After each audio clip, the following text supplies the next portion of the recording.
يا مساء النور، أهلا وسهلا بكم متابعين ونورت القناة.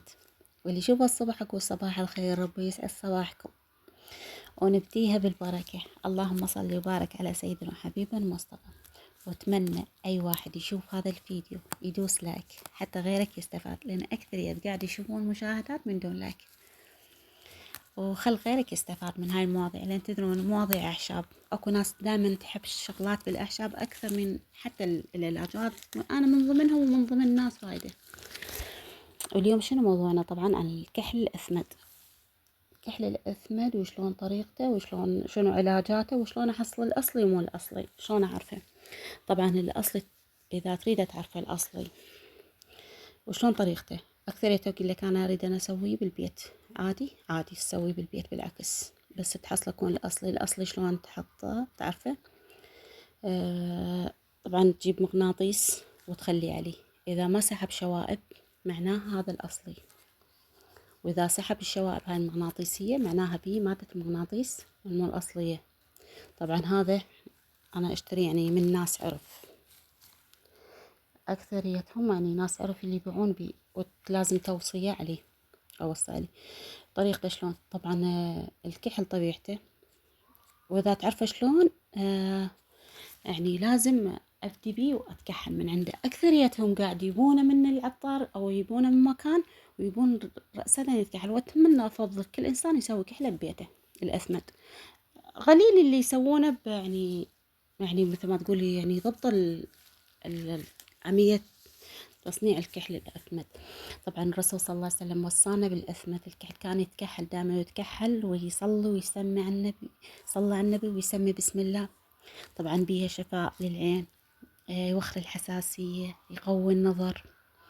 مو بس هذا، ويشيل شكو أمراض العين راح يشيلها، ويقوي البصر ويحسن الرموش، طبعا يطولها ويخلي المنظر العين سبحان الله. دائما طبعا أكثريتهم أخواننا الخليجيين يعني تلقى عيونهم شلون المكحلة، لأن دائما هم يستخدمون الكحل من بداية سنهم صغير لحد سنهم كبير. أكثرية البلدان يعني الخليج يستعملون الكحل يعني بكثرة، دائما تلقون عيونهم مكحلة. قبل يعني يقولون الناس يعني الناس لوش تعرف انت شلون تعرف الإنسان مثل هذا، خلينا نقول عربي أصلي كلش، لأن دوما عينه مكحلة، تختلف عن بلدان الغرب لو هذه. طبعا فائدة الكحل، وأكثر تقول لك أنا عندي طفل صغير شلون أكحله.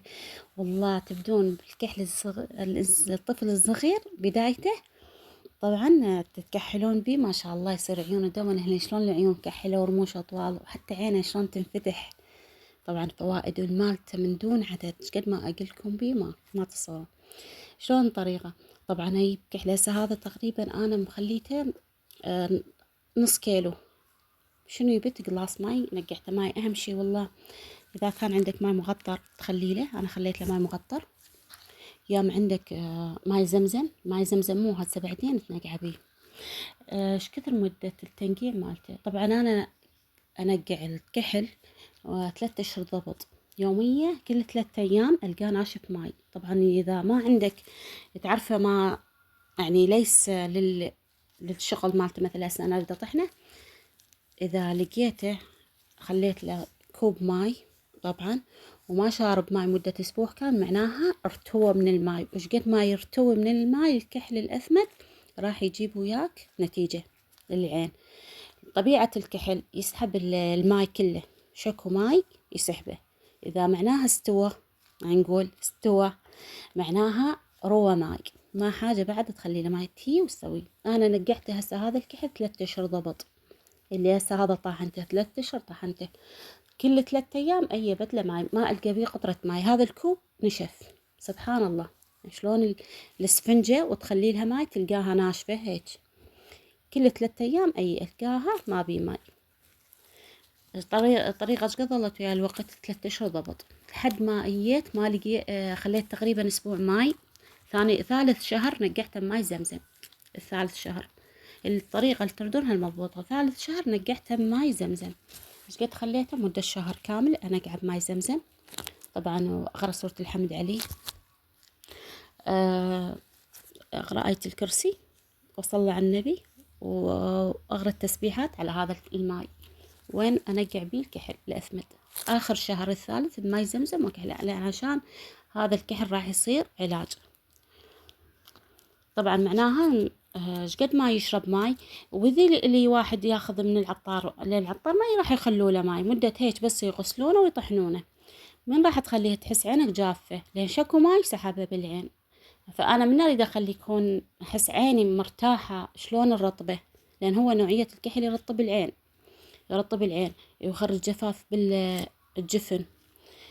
مثلا ماي زايد بالعين يسحبه، يقوي البصر. إذا كانت التهابات بالجفون يقوي الرمش يطوله. طبعا شنو خذيته وياه؟ خليت طبعا هذا طاحنته أنا، بس أنا قاعدة أوريكم طاحنته قبل لا هاي، بس ما طلع وياه التصوير. خليت وياه النوى، تمر مال النوى خليته شنو سهسته بالأوفن، خليته يصير لونه حمص، يعني لون شلون اللي مايل للسواد بس خفيف. بس طلعت الزيوت مالته. تقريبا أنا مسوية هسه هذا 4 كيلو، خليت تقريبا ربع قلاص حبوب النوى.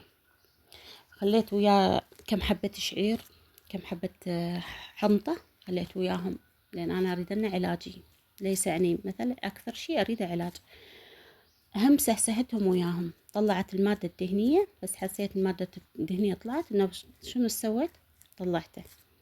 طلعتهم طحنتهم ويا هذا الكحل. طبعا أهم شيء الكحل اللي تريده يصير حلو كون بيك وما بيك الطحنة. شوفوا هاي المطحنة خليتها خاصة طبعا بس لأن هذا حجر ما يطحنه أي خلاط. شلون مثل ما تعرف أنا مش قد ما صار الغلاف صار كلش، يعني غلاف شلون البوتر، معناها الكحل مالتي صار من أريدك الظنب شلون الطحين الناعم، شلون النشا هيك. شوفوا الكوب، شوفوا منه يعني معناها أريد أحركه ماكو شكو مادة دهنية طلعت بيه، شكو مادة. شلون الطريقة التكحل بالليل ما تريد تنام تتكحل، تقعد الصبح تغسل بيها خاف طاي على جفنك أو كان. طبعا اكو هاي دائما تصير بالعين شلون الشوائب. طبعا بالعين ينظف الشوائب، يطلع شكو شوائب بعينك بالجفن يطلعها.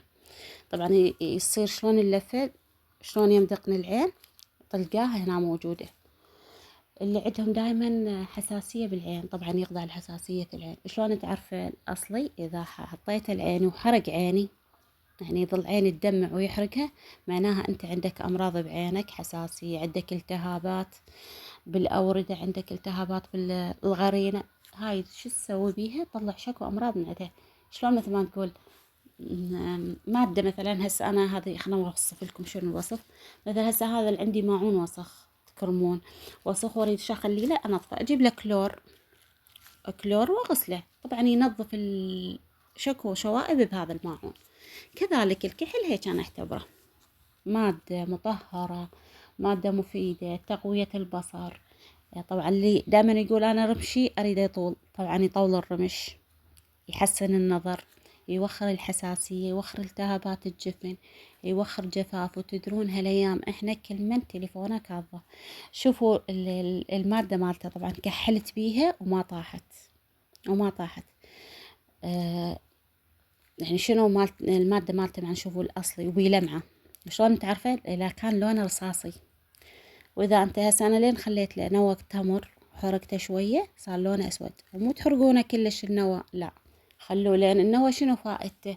طبعا النوى يعالج شكو، يعالج القرينة مالت العين، يطول الرمش، يرطب الجفن، شكو انسداد بالعين يعالجها، شكو أمراض بالعين. طبعا الفوائد النوى التمر كلش مفيدة للعين. وإذا تحب تخليهم حبة لوز عادي، حبة لوز. الحنطة والشعير طبعا به فوائد هم ما شاء الله للعين، شكل التهابات بالعين يوخرها.